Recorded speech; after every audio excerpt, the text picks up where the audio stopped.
My name is Brody Tebbe, and this is my favorite brain part.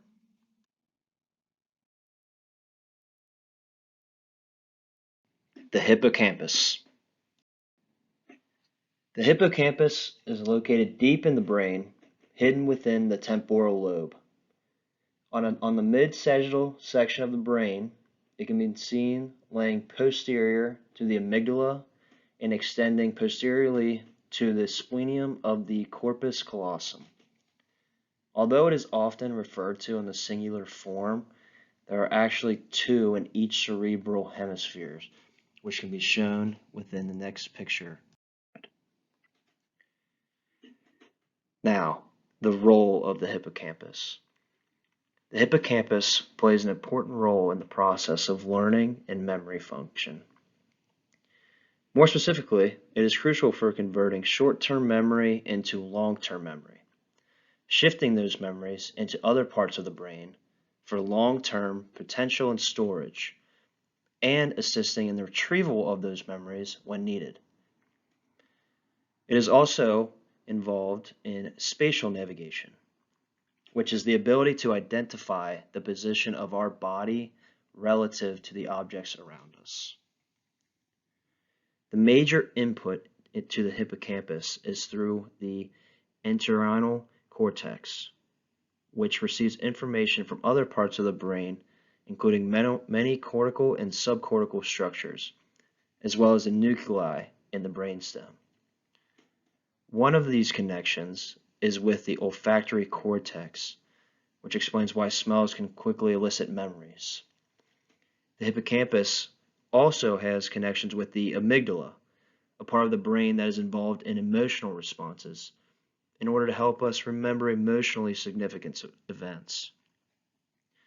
All of these structures assist in episodic or declarative memory, which is the ability to recall specific situations or episodes from our lives.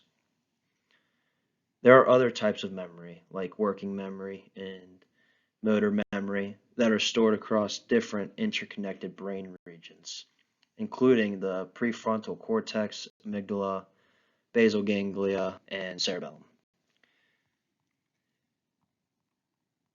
Now, damage to the hippocampus has been associated with several neurological disorders, including Alzheimer's disease, amnesia, epilepsy, schizophrenia, and among others. Age-related conditions such as Alzheimer's disease and other forms of dementia have a severe impact on many brain functions, including memory. Aging is also associated with a gradual decline in certain types of memory, specifically declarative memory and working memory, also known as short-term memory. This decline is thought to be a result of decrease in the hippocampal activity as well as shrinkage of the hippocampus as an individual ages. Although less frequent, bilateral damage to the hippocampus can affect the ability to form new memories. This can happen as a result of trauma to the brain or due to surgical reasons. In such cases, the memories that have been formed prior to the damage remain intact, but individuals are unable to create new memories from that time onward. Since motor memory is stored across different brain regions than the hippocampus, motor skills such as riding a bike or anything like that are not affected. Individuals may even learn new motor skills, even if they have absolutely no memory of ever performing the task before. The hippocampus is small but complex. It's a structure that plays an important role in learning and memory formation.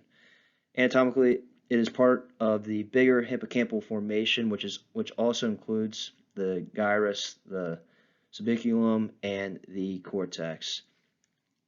The hippocampus is involved in long-term memory formation and memory retrieval. It also plays a role in spatial memory, allowing individuals to keep track of where objects are and the position of their body relative to the objects around them.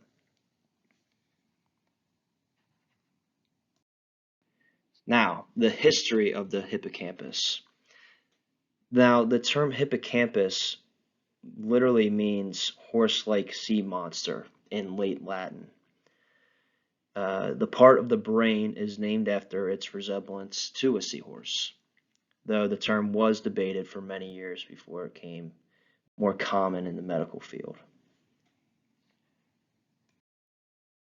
And that is it, and those are my references. Thank you.